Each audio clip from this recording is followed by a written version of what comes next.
गरीब दर्जी लड़की का लहंगा। माँ, मैं कैसी लग रही हूँ? हमारी राजकुमारी बेटी बहुत ही सुंदर लग रही है। माँ, आप मेरा मन रखने के लिए तो ऐसा नहीं बोल रही हो ना। माँ, आपको तो पता ही है ना, मुझे अपनी शादी में सबसे सुंदर लगना है। इसीलिए तो जो तुम अपने शादी वाले दिन लहंगा पहनोगी, मैंने उसको अभी से बनवाने का आदेश दे दिया है। अच्छा, तो आपने किसको आदेश ये दिया है? अरे किसे देती, वही अपने शाही दर्जी लखन को। उससे सुंदर कपड़ा कोई सिल सकता है क्या भला इस राज्य में? हाँ माँ, ये बात तो आपने सही कही है बिल्कुल। जहाँ एक तरफ राजमहल में राजकुमारी मान्या की शादी की तैयारियाँ चल रही होती है, तो वही दूसरी ओर उस राज्य की एक गरीब लड़की गुड़िया, जो बस अपने हुनर को एक मौका मिलने का इंतजार कर रही थी। गुड़िया के माता पिता उसे बचपन में ही छोड़कर चले गए थे, इसीलिए वह अपना पेट पालने के लिए सिलाई बुनाई का काम सीखती थी। और वक्त के साथ साथ गुड़िया का इस काम में और भी ज्यादा मन लगने लगा। खास बात यह थी कि उस राज्य में लखन के अलावा और कोई भी कपड़े नहीं सिला करता था, लेकिन वहीं गुड़िया ने अपने कड़ी मेहनत से सिलाई बुनाई का बहुत अच्छा काम सीख लिया था। वहीं लखन नाम का दर्जी, जो कि बहुत ही ज्यादा लालची और घमंडी था, जो कि इस समय राजकुमारी की शादी का लहंगा सिल रहा होता है। अरे तू ये क्या कर रहा है? मालिक, कुछ नहीं, बस मैं राजकुमारी के लहंगे पर ये मोतिया लगा रहा हूँ। अरे तेरा दिमाग खराब हो गया है क्या? ये तो क्या कर रहा है? तो एक बात बता, इस पूरे राज्य में सबसे अच्छा कपड़ा कौन सिलता है? जी आप मालिक। अच्छा तो बता, इस राज्य में मुझसे अच्छा कोई भी राजकुमारी का लहंगा सिल सकता है क्या? ऐसा तो संभव नहीं है मालिक। हाँ, तो मैं इसलिए तो कह रहा हूँ, तो इन सब चीजों पर ध्यान मत दे और फटाफट से राजकुमारी का लहंगा तैयार कर दे। अभी तो हमें रानी माँ का लहंगा भी तैयार करना है। और हाँ, इस लहंगे पर इतनी सारी मोती लगाने की कोई जरूरत नहीं है। जितनी कम लागत लगेगी उतनी ही ज्यादा अच्छी कमाई होगी, समझा तू? लेकिन मालिक, लहंगे के लिए तो आपको कई सारी सोने की मुद्राएं मिल रही है, और ये लहंगा तो कोई आम लहंगा तो है नहीं।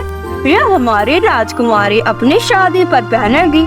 अरे बस यही तो दिक्कत है तुम जैसे गरीब लोगों की, इसलिए तो फालतू का दिमाग लगाना बंद करो और मैंने जो कहा है वो चुपचाप तुम करो। लखन अपने कारीगर गगन को बुरी तरह डांट कर वहाँ से चला जाता है। उसी समय गुड़िया भी वहाँ पर आ जाती है। उसने लखन और गगन की सारी बात सुन ली थी, इसलिए वह गगन के पास जाकर कहती है, कैसे हो काका? अरे गुड़िया बेटी, तुम बताओ कैसी हो? कैसे आना हुआ? कुछ नहीं काका, मैं तो बस यहाँ से गुजर रही थी, तो सोचा आपसे मिलती चलूं। वैसे काका, राजकुमारी के लहंगे में ये मोती बहुत ही सुंदर लग रहे हैं। सच में आपने तो बहुत ही सुंदर कारीगरी करी है। हाँ बेटी, मैंने तो सोचा था कि मैं इस लहंगे को बहुत ही सुंदर बनाऊंगा, लेकिन लगता है भी ऐसा नहीं हो पाएगा। मुझे सब पता है काका। वैसे आप जानते हैं, मैं भी सिलाई बुनाई का अच्छा काम कर लेती हूँ। अच्छा, तुम बताओ क्या क्या बना लेती हो?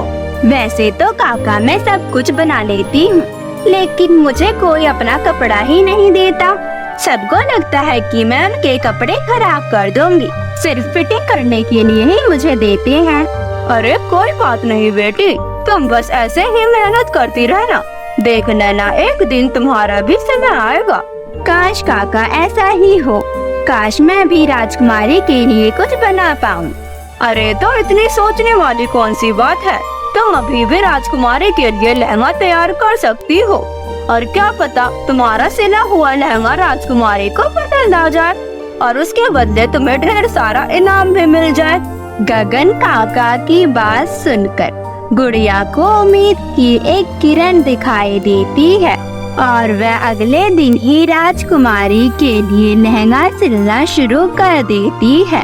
गुड़िया उस लहंगे को सिलने के लिए अपनी सारी जमा पूंजी लगा देती है, और कुछ ही दिनों की कड़ी मेहनत के बाद बहुत ही सुंदर लहंगा तैयार कर लेती है और वह उस लहंगे को लेकर सीधा लखन की दुकान पर जाती है।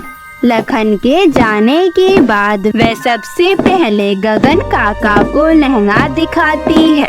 अरे वाह बेटी, तुमने तो बहुत ही सुंदर लहंगा सिला है।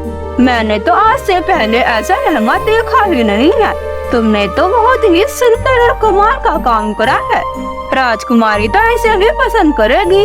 गगन काका की बात सुनकर गुड़िया का आत्मविश्वास और भी बढ़ जाता है और वह उस लहंगे को लेकर सीधा राजमहल पहुंच जाती है, जहां रानी माँ उस लहंगे को देखकर कहती है, अरे वाह, क्या बात है, क्या तुमने सच में इस लहंगे को बनाया है? ये तो बहुत ही ज्यादा सुंदर है। आज तक मैंने इतनी सुंदर कारीगरी नहीं देखी है। ये लहंगा हम रख लेते हैं। कुछ ही देर में लखन भी अपना लहंगा लेकर आता ही होगा। रानी माँ की बात सुनकर गुड़िया बहुत ही खुश हो जाती है, लेकिन वहीं लखन को गुड़िया के बनाए हुए लहंगे के बारे में पता चल जाता है, इसीलिए तो वह शांत नहीं बैठ सकता था। इसलिए वह कहता है, अरे नहीं, कल की आई लड़की मेरे काम को इस तरह बर्बाद नहीं कर सकती है। मुझे कुछ न कुछ तो करना ही पड़ेगा। इतना कहकर लखन अपने शातिर दिमाग के साथ रोते हुए रानी माँ के पास पहुँच जाता है। मुझे माफ कर देना रानी माँ। अरे अरे लखन, क्या हुआ? तुम ऐसे क्यों रो रहे हो? रानी माँ, मैं क्या बताऊं, मेरी दुकान से मैं राजकुमारी वाला लहंगा चुरा लिया है, जिसे मैंने दिन रात की कड़ी मेहनत से बनाया था। राजकुमारी के लिए एकदम खास लहंगा था वो। गुड़िया लखन की बात सुनकर हैरान हो जाती है, क्योंकि उसे पता था लखन की दुकान पर बन रहा राजकुमारी वाला लहंगा अभी तक तैयार ही नहीं हुआ है। तभी उसी वक्त लखन गुड़िया के बनाए हुए लहंगे की तरफ इशारा करते हुए कहता है, अरे ये तो मेरा ही बनाया हुआ लहंगा है, लेकिन ये तो मेरे दुकान से चोरी हो गया था। फिर ये आपके पास कहाँ से आ गया? लखन की सारी बातें सुनकर रानी माँ को बहुत ही ज्यादा गुस्सा आ जाता है और वह तुरंत गुड़िया को चोर मान लेती है। गुड़िया उनके सामने रोती रहती है और अपनी सफाई देती रहती है, लेकिन रानी माँ उसकी एक नहीं सुनती और उसे राज्य से बाहर निकाल देती है। और बेचारी गुड़िया भूखे प्यासे इधर उधर भटकने के बाद उसे एक छोटा सा गांव दिखाई देता है। गुड़िया उस गांव के अंदर जाती है और गुड़िया को अचानक चक्कर आ जाता है। वह एक बुटीक की दुकान के सामने गिर जाती है। तभी उस बुटीक में से एक बूढ़ी महिला बाहर निकलती है। वह बूढ़ी महिला बहुत ही भली इंसान थी। वह बूढ़ी महिला गुड़िया को पानी पिलाती है और उसे होश में भी लाने की कोशिश करती है। गुड़िया को जैसे ही होश आता है और वह बूढ़ी महिला गुड़िया को भरपेट खाना भी खिलाती है। तुम कौन हो बेटी? तुम कहाँ से आई हो? जी, मेरा नाम गुड़िया है और मैं बहुत गरीब हूँ, इसीलिए मैं काम की तलाश में आई थी। मैं भी इस बुटीक के लिए तुम्हारी जैसी एक लड़की की तलाश में थी, क्योंकि अब मेरे इस बूढ़ी हड्डियों में जान नहीं बची है। अब तो मुझे ढंग से दिखाई भी नहीं देता है, जिस वजह से मेरा काम चलना भी बंद हो गया है। और एक समय था जब लोगों की भीड़ मेरी दुकान के सामने लगी रहती थी। गुड़िया उस बूढ़ी महिला की बात सुनकर बहुत ही खुश हो जाती है। बेटी, तुम चिंता मत करो, मैं सारा काम तुम्हें सिखा दूंगी। लेकिन उस बूढ़ी महिला को ये नहीं पता था कि गुड़िया इन सब कामों में माहिर है और बूढ़ी अम्मा को कोई भी चीज गुड़िया को सिखाने की जरूरत ही नहीं पड़ती है। वह सारा काम बहुत ही अच्छे से संभाल लेती है।